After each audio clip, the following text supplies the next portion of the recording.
Olá pessoal, tudo bem? Meu nome é Bruno Ramos, eu sou aluno do curso de Medicina da UFS. Vamos falar um pouco sobre síndromes demenciais. Bom, na síndrome demencial, vamos buscar alguns conhecimentos sobre a geriatria. A avaliação ampla da geriatria, ela tem alguns pilares, conhecidos como gigantes da geriatria. E lá, vamos observar o paciente na sua imobilidade, na sua insuficiência de cognição, a latrogenia, a insuficiência familiar, a incapacidade de comunicação, incontinência de forma geral e instabilidade postural. Vamos nos ater à insuficiência cognitiva, que lá aborda, além das patologias psiquiátricas, nós temos também as síndromes demenciais. Definição sobre síndromes demenciais: é uma síndrome, naturalmente, né, muitos sintomas envolvidos, que tem um prejuízo significativo e importante, de forma progressiva, que atinge 2 ou mais domínios cognitivos, com prejuízo de fato funcional. Por exemplo, a gente pode avaliar que em alguns exames que nós podemos realizar, nós verificamos que há uma perda cognitiva, mas sem um prejuízo. E isso aí vai levar que ele não está em um quadro definitivo de síndrome demenciais ainda. Bom, para que a gente conheça os domínios cognitivos, vou aqui enumerá-los. Bom, você tem a visoespacial, né? A capacidade abstrata, a memória, a alerta, a cognição social, a praxia, a linguagem e a personalidade. Esses são os domínios cognitivos. Bom, vamos falar um pouco sobre prevalência, né? Bom, pacientes que possuem 65 anos têm a porcentagem dobrada de chances de ter a síndrome demenciais, e pacientes que cursam com mais de 85 anos, eles têm de 25 a 45% de chance de ter síndromes demenciais.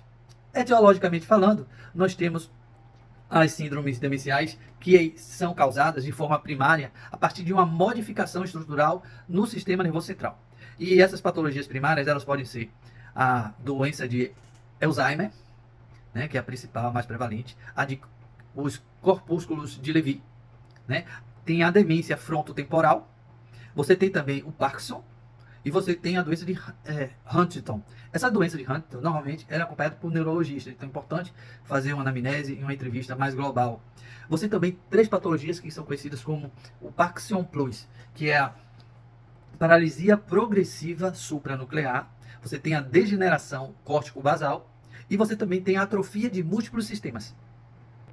Além de algumas causas secundárias agora as patologias secundárias. E elas podem ser de origem cerebrovascular, ocasionada por pequenos coágulos ou múltiplos coágulos que são de origem, né, de um derrame ali pontual. Você também tem tumores, a presença de tumores comprimindo esse cérebro. Você tem também a hidrocefalia de pressão normal. E isso aí vamos avaliar um pouco mais para frente. E verifica-se, né? Você verifica uma dilatação desses ventrículos, e que a aspiração apenas pode retomar, reduzir os sintomas por completo. E você tem também questões de infecção. E aí você vem agora com a etiologia, quando você não há comprometimento do sistema nervoso central, que aí entram as infecções e as metabólicas. Aqui, gente, quando eu falei metabólica, pode considerar que o hipotireoidismo, é importante ressaltar, abuso de drogas, insuficiência renal, hepática, cardíaca, todos eles em estados avançados. É importante também a gente frisar que a hipovitaminose de vitamina B2, alguns casos, uma insuficiência de folato, também é importante, pode causar síndromes demenciais. Reversíveis. E aqui tem um método mnemônico em inglês, Dementia, que a gente vai demonstrar, né, para a gente gravar as principais causas reversíveis. Isso aqui, ó, drogas. A gente vai nos remeter à utilização abusiva de drogas e álcool, né? De emotion, depression, ou seja, as questões emocionais, sobretudo as questões sobre depressão, né? Bom, aí você tem a letra M, que é a metabolic, as questões metabólicas, que nós já falamos, né? O hipotireoidismo. Você tem a letra E, remetendo eyes e ears, ou seja, remetendo ao ouvido e os olhos. Existem questões sensoriais que pode estar sendo acometida, como a surdez, a fala, a visão. Então, quando nós podemos auxiliar o paciente para recuperar a sua visão, recuperar sua forma de escutar o ambiente, a gente pode melhorar né? A gente não pode bater aqui o martelo e falar que é uma questão apenas sensorial, mas essa questão amenizada, quando a gente detecta que existe alguma deficiência, a gente melhora de forma importante o paciente. Bom, agora a letra, estamos aqui, letra E. A letra N, normal, nos remete à hidrocefalia de pressão normal, para que a gente verifique, né, essa pressão interna e a gente possa intervir de forma efetiva no paciente. Letra T, tumor, vai nos remeter também ou a qualquer doença de forma compressiva que possa agir de forma de comprimir esse sistema nervoso central e pode sim causar a síndrome demenciais. E você tem o I de infecções, né? Vai nos remeter a de infecções de forma geral que pode causar essas síndromes. E A é a anemia, vai nos remeter a questões da vitamina B e folato. Pessoal, mas temos que ter atenção.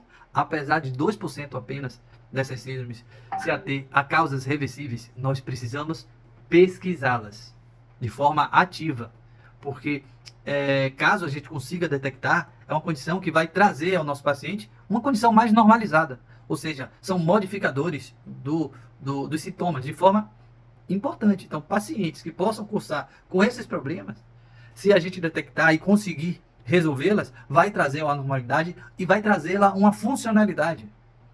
Tá bom? Bom, pessoal, é importante a gente citar que o DSM-5, eles trazem como síndromes demenciais como uma perda cognitiva importante, com um ou mais funções cognitivas atingidas. E é interessante que a gente, ao avaliar o paciente, muitas vezes o paciente ele não reconhece a perda da memória, a perda funcional.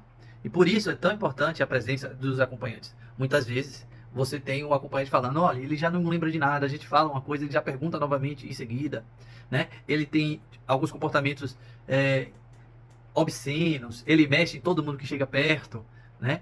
Ele antes ele era bem polido, educado, e agora ele está cuspindo caroços de azeitona no chão, em pleno restaurante. Então ele tem comportamentos inadequados. E aconteceram de forma. A partir de agora, ele já tem uma semana, ele tem 2 semanas, ele tem um mês que ele acontece isso. Então é importante avaliar esse tipo de sintomas, porque já é um indício de um início de uma síndrome demencial. Como também já dissemos anteriormente, deve haver um prejuízo funcional desse paciente. E aí nós vamos avaliar as atividades instrumentais de vida, né? Que são as atividades, por exemplo, fazer a comida, se esse paciente já tem o hábito de realizar comida, realizar um tricô, dirigir um carro. Essas são as atividades instrumentais. Atividades básicas de vida é tomar banho, né? Fazer sua higiene pessoal, pentear o cabelo. Pronto. Avaliando essas atividades, nós vamos avaliar, né, se há de fato um prejuízo no seu déficit intelectual, na sua incapacidade, em suas incapacidades apresentadas ali momentaneamente ou definitivamente, ou de forma progressiva. É importante também nesse momento nós avaliarmos e excluir algumas patologias, como por exemplo o delírio. Bom, delírio é uma condição de desatenção, onde o paciente ele tem momentos de atenção e momentos de desatenção, né? Ele fica hipoativo e extremamente ativo, né? Doenças psiquiátricas é importante também excluir algumas doenças psiquiátricas, como por exemplo a depressão. Depressão é quando o paciente ele tem uma vontade de chorar constante, uma apatia, uma vontade de permanecer deitado, pensamentos suicidas, pensamentos autodestrutivos. Excluindo essas hipóteses, nós vamos chegar mais próximo a um diagnóstico, ok? Entenderam? Isso, o diagnóstico da demência é eminentemente clínico. Clínico, uma avaliação cognitiva mais anamnese. Isso torna a presença do médico fundamental nesse diagnóstico, né? E aplicação de testes, o rastreio de exames laboratoriais para se excluir essas causas reversíveis, metabólicas, essas insuficiências hidrolíticas, né? Além daqueles problemas funcionais que já dissemos, né? Problemas cardiovasculares, hepáticos, renais, enfim. Importante estar atento no diagnóstico. É importante também falar que no dia a dia os nossos pacientes, eles não possuem uma única causa. Então, ele pode ter mais de uma causa, né? Então, esses são considerados demência mista. Segundo o DSM, os domínios cognitivos, eles são um pouco diferentes da geriatria. Eles são a linguagem, a cognição social, a atenção complexa, a função executiva, motor e a memória e aprendizagem. Bom, para o DSM-5, a gente vai avaliar os domínios cognitivos, por exemplo, da linguagem. A linguagem é aquela comunicação mais receptiva, né, que o paciente ele vai ter. Ele vai ter uma fluência semântica, logicamente, do paciente que tenha uma escolaridade compatível, que teve disponível uma escolaridade mais avançada. Então, a colocação, a fluência da linguagem, o significado das coisas.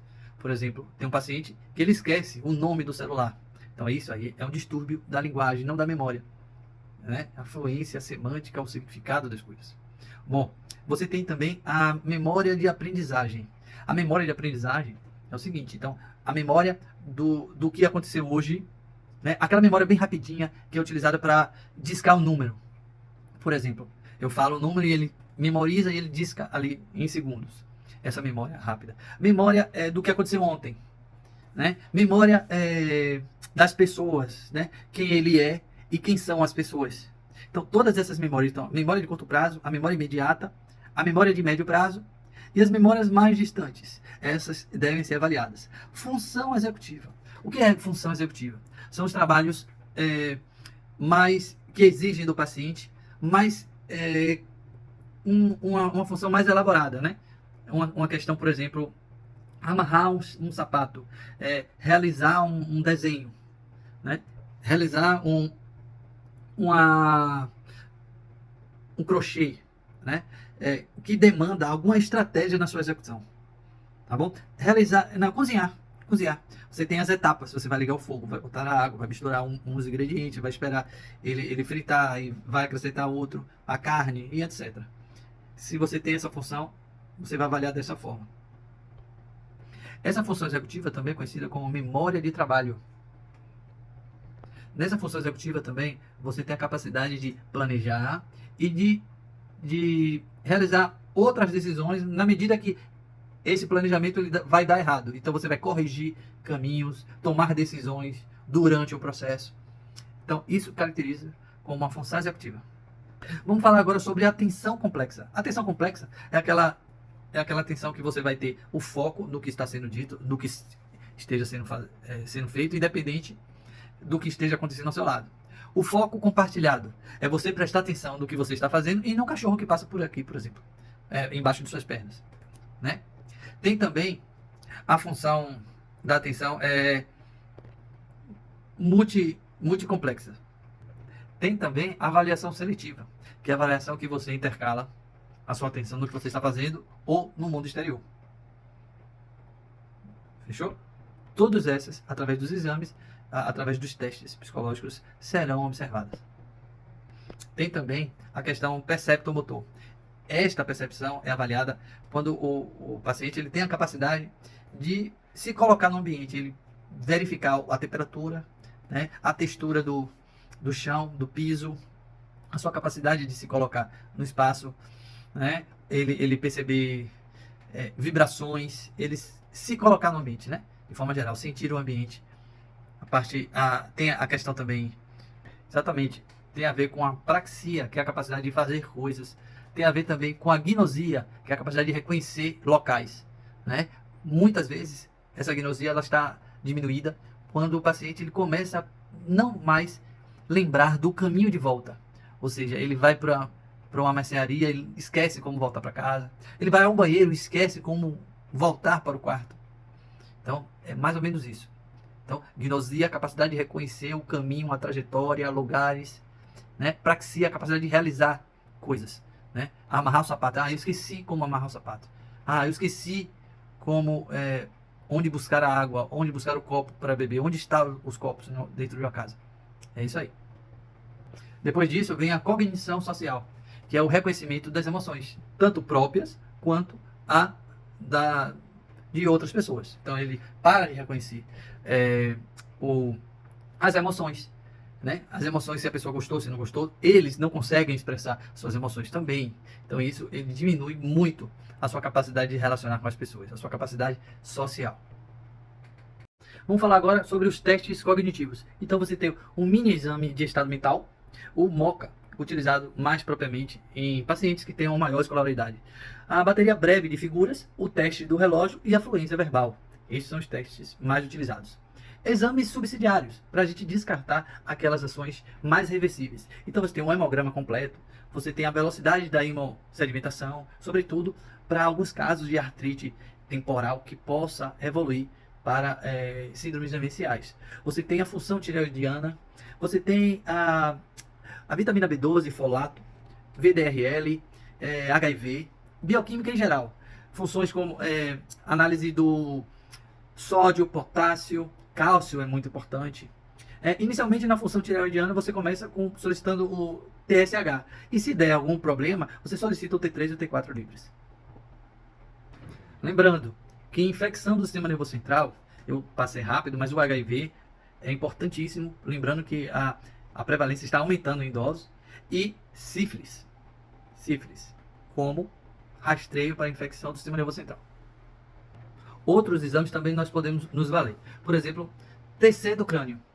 O TC no crânio sem contraste já nos pode fornecer muitas informações. Se puder, uma ressonância magnética pode ser sugerida, porque na ressonância é um exame mais sensível e nós podemos ter mais detalhes delicados sobre o sistema nervoso central. Tem também a bateria neuropsicológica, que são exames, que são testes realizados por psicólogos e especialistas, que inclusive pode serem feitas em 2 sessões, né, que eles vão avaliar de uma forma mais pormenorizada os domínios. Possivelmente, na avaliação, a gente verifica que a memória não está tão afetada, mas foi atingida um domínio ou 2. E para sanar qualquer tipo de dúvida, nós podemos prescrever essa bateria de exames. Em algumas situações, talvez seja necessária uma avaliação do líquor. Também um ECG.